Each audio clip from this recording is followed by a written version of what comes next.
Good morning, Little Masters, and welcome back to today's Tolkien Times, a production of the Prancing Pony Podcast. I'm the Man of the West. I'm going to continue doing what we've been doing since week 50 here on Third Age Thursdays, and that's looking at the poetry and songs from the Lord of the Rings. Now, last week, we got a chance to dive deep into a prophetic verse that dated back hundreds of years to before the end of the North Kingdom. Today, though, we move to Rohan, and to my favorite type of verse in Tolkien, alliterative verse. And this first one, I feel like we need to lead into it with a fairly long bit of prose that comes before. There on the wide flats beside the noisy river were marshaled in many companies, well-nigh 55 hundreds of riders fully armed, and many hundreds of other men with spare horses lightly burdened. A single trumpet sounded.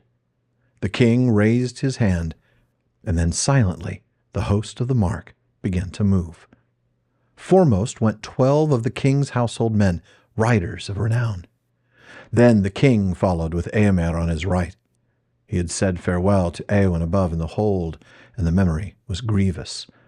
But now he turned his mind to the road that lay ahead.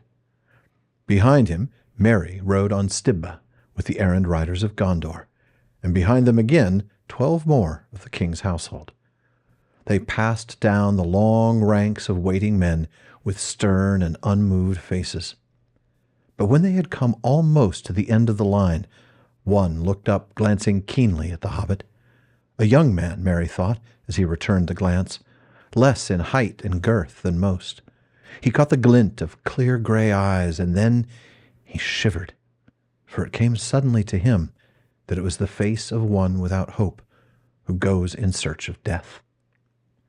On down the grey road they went, beside the Snowbourne rushing on its stones, through the hamlets of Dunharrow and Upburn, where many sad faces of women looked out from dark doors.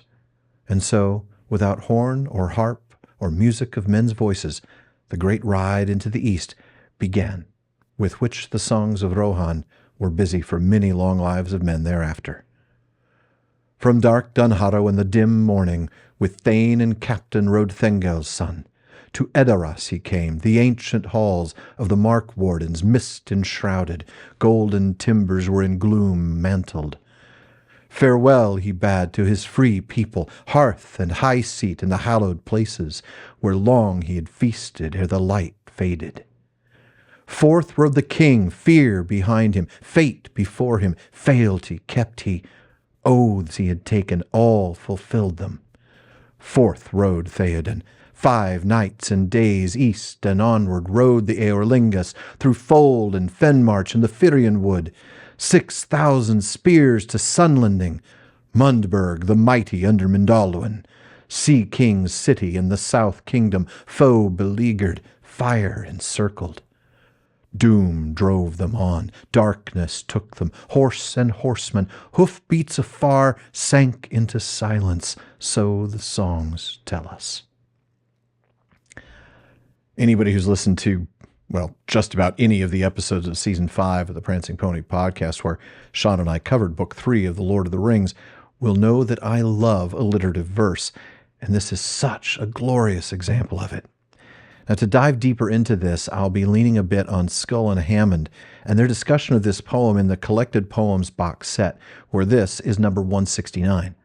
The earliest manuscripts of this poem date between September 1946 and October 1947. Tolkien first did rough working in pencil and then overwrote it in ink, and finally he crafted a second manuscript in that same time range that had a lot of similarities with the published version. One of the more significant changes was the timeline.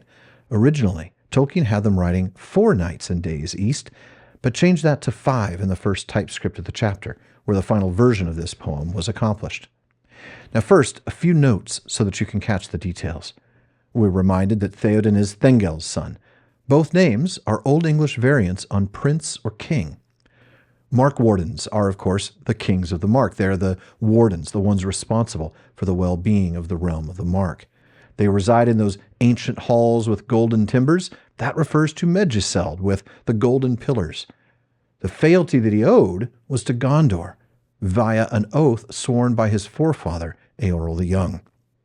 Now, we also get some of the geography of Rohan here.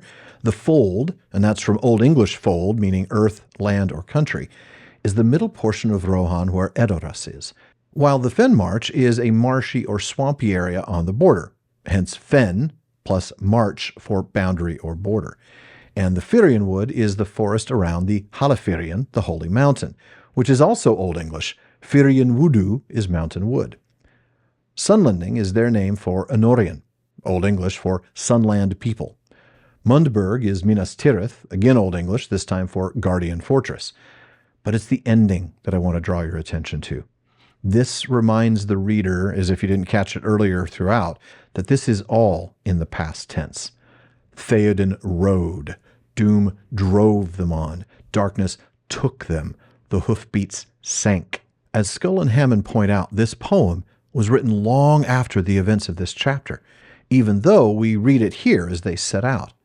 They point out that in bringing this future-written poem about the past into the past while it is present, quote, it conveys aspects of the people of Rohan the reader needs to understand before continuing, in particular, their character in regard to the keeping of oaths.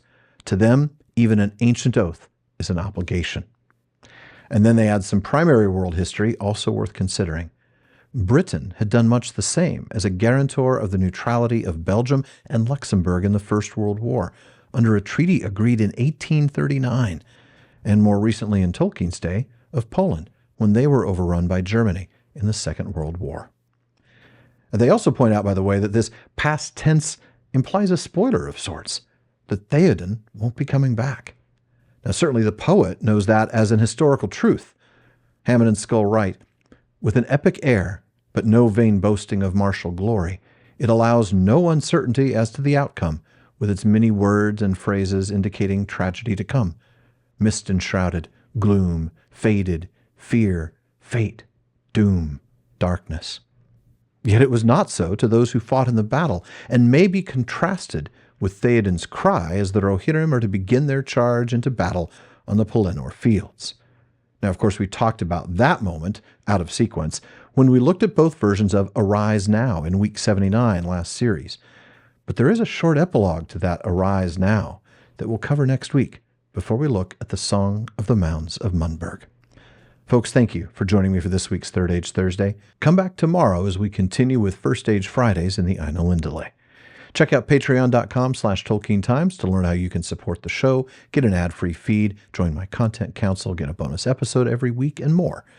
And podcast listeners, please subscribe to the show in your podcast apps. For those on YouTube, hit the subscribe and like buttons. Make sure you get all of the PPP productions. And all of you, please be sure you're following @PrancingPonyPod on social media. Finally, as Faramir says, go with the goodwill of all good men.